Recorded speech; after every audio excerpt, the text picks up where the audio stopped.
Tapang Ilonggo. Please subscribe And like. and share. Ay ang binhi ng ating mga magulang.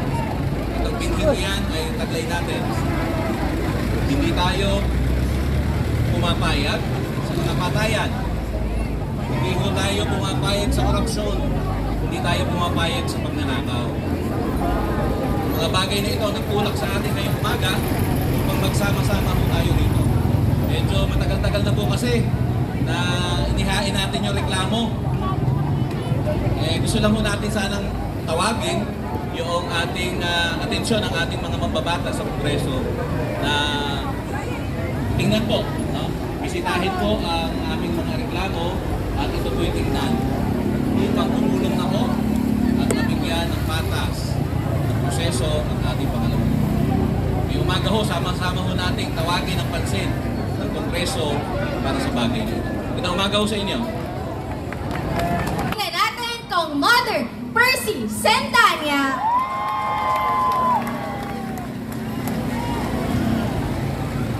Isang maganda at mapagpalayang umaga sa ating lahat. Tumingin ka sa katabi mo. Sabihin mo, dumarami tayo. Tingin ka pa sa kabilang katabi mo. Sabihin mo, dadami pa tayo.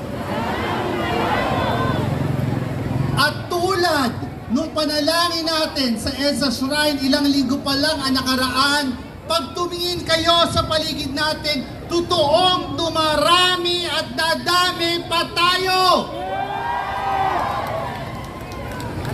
Noong isang araw, sabi natin, 5,000 ang target ngayong araw na ito. Pero kanina, nung nagsimula tayo, lagpas 5,000 na ang tao. At kapag tingin mo ang paligid dito sa EDSA, umaapaw na tayo dahil umaapaw ang panawagan ng tunay na nagkakaisang sambayanan. Impeach! Impeach! Impeach! Impeach!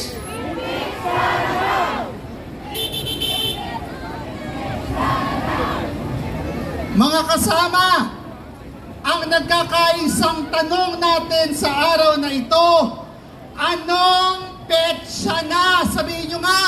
Anong petsa na? Yan po ang tanong natin sa mga kasama ko sa House of Representatives. Anong petsa na? December 2, matapang na pumunta sa Kongreso ang mga complainants mula sa first impeachment complaint. At sumunod doon yung second at yung mga kasama nating matatapang mula sa third impeachment complaint. Sabi natin, kinakailangan aksyonan agad ang complaint na ito. Dumaan ang Pasko. Dumaan ang bagong taon. Natapos pati Chinese New Year pero natutulog pa rin ang impeachment complaint sa Kongreso. Mga kasama, alam ko na sa araw na ito, pambihirang tapang ang kailangan ng bawat isa para umalis sa ating mga bahay, lumiban sa ating mga trabaho at pumunta dito sa EDSA. Sana sa araw na ito, mahawahan ng tapang ng sambayanan ang mga nasa Kongreso. Payag ba kayo doon? Tapang, political will. Huwag magpabuli ang House of Representatives. Huwag matakot. Gayahin ang taong bayan. Ngayon, naninindigan. Dahil malinaw ang ating panawagan, ang pang-aabuso ni Sara Duterte sa kapangyarihan, ang pagnanakaw sa kaban ng bayan, ang pandarahas ng pamilya Duterte, tulad ng bills natin, may due date.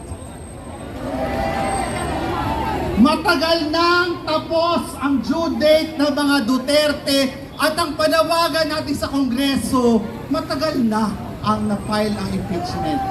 Kailan gagalaw ang baso? Sabi nila, wala na daw panahon. Hindi tayo naniniwala dyan. Bawat oras, bawat araw na lumalampas na pinapayagang manatili sa pwesto si Sara Duterte, bawat oras at bawat araw yan na napupunta sa panganib ang Pilipinas. The Vice President is a heartbeat away from the presidency, tandaan natin.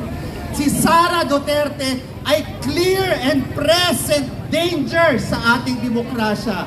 Si Sara Duterte ay panganib sa kaban ng bayan sa kinabukasan ng ating mga anak. Kaya ang ating panawagan ngayong araw na ito, humugot ng tapang ang Kongreso mula sa tapang ng mamamayan ng sambayan na nagkakaisa ngayong araw na ito. Kaya nga mga kasama, iparating natin sa House of Reps doon sa batasan. Impeach! Impeach! Sabay-sabay, mas malakas. Impeach! Impeach! Impeach Sara now! Impeach! Impeach! Impeach Sara now! Mabuhay po kayong lahat.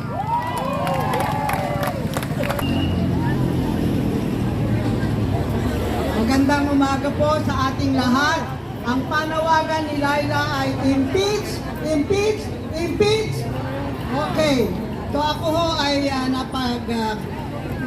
anyayahan na siya ho ang bumasa ng kanyang mensahe. Humihingi ho siya ng paumanhin dahil siya ho ay naglilibot para sa ating tagumpay. Siya ho ay naglilibot sa iba't ibang lugar para ho magtagumpay tayo na pumili tayo ng tamang tao na ilulugnat natin sa Kongreso. Ito po ang kanyang mensahe. Ang sabi ko niya, good day to everyone gathered here in the pursuit of justice and accountability. Pangulo at pagkasangkot sa mga kaduda-dudang aktibidad. Kung mapapatulayang totoo, hindi lamang ito paglabag sa batas, pagtataksil din ito sa mga Pilipino na kanyang sinumpaang pagsisilbihan. Malinaw ito kapag ginamit ng mga leader ang kanilang kapangyarihan para sa pansariling interes. Ang direktibong nagigipit ay ang mahihirap at nasa laylayan ng lipunan. This complaint is not about political rivalry. It is about accountability. Leadership is not a privilege. It is a responsibility that demands transparency, humility, and service to the people. Without accountability, corruption festers institutions. Saan ka, Toy? Toy, saka. Ay na, walang signal. May signal ka? Wala na ako eh. Alam mo naman ako eh, ikuan ako eh. Dito ka? Hatir ako, pare. Doon muna ako rin. At the heart of this dysfunction lies corruption and impunity is the highest. Signal eh. The turn of blind eye now is to abandon the people who depend on us. Pero pa yun din sa tao sa kabila, mga kababayan na. Ayan. Hindi ngayon kailan. Pero pa yung mga tao dito sa gilid.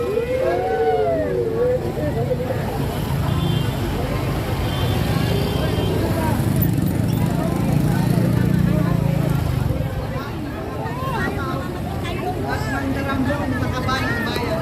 Nais pa natin na mag-iinit dahil wala naman Liza!